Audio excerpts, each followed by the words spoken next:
Bunge ya bũrũri ũmũthĩ nĩ ĩgĩire na ihinda rĩa kũririkana gũtĩa na gũcakaya baba mũtheru Pope Francis ũrĩa ũrahurũkire mũthenya wa ira na thaa 8:45 mĩhang'o yothe yambire kũrũgamio bunge-inĩ. Na thutha ũcio ambunge matongoretio nĩ Speaker Moses Wetangula magathĩrĩria baba mũtheru nĩ ũtungata wake.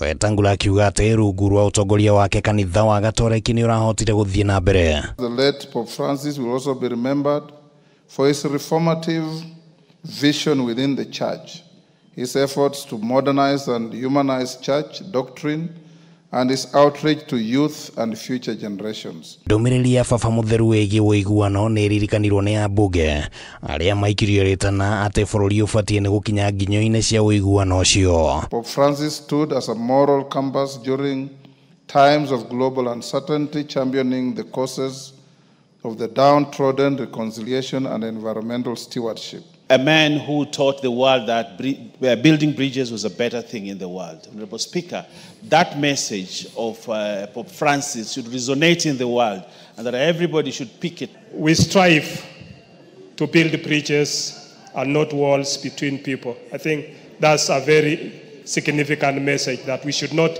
just take it literally, but be embodied as a Christian community.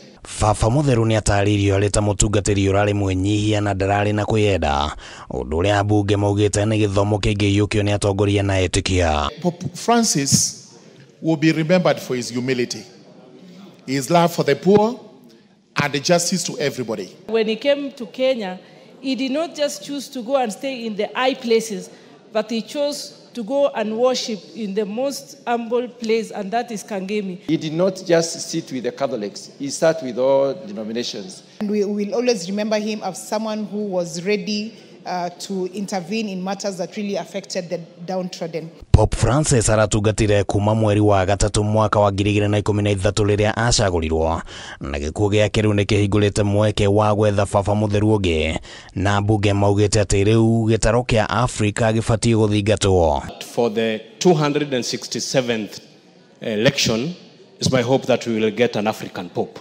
Baba mũtheru akahurũkio mũthĩ wa Jumamothi kiumia gĩkĩ. May the soul of Papa Francis rest in eternal peace. Handũ-inĩ ha Kameme TV rĩtwa rĩakwa nĩ Kĩmani Wangũnjiri.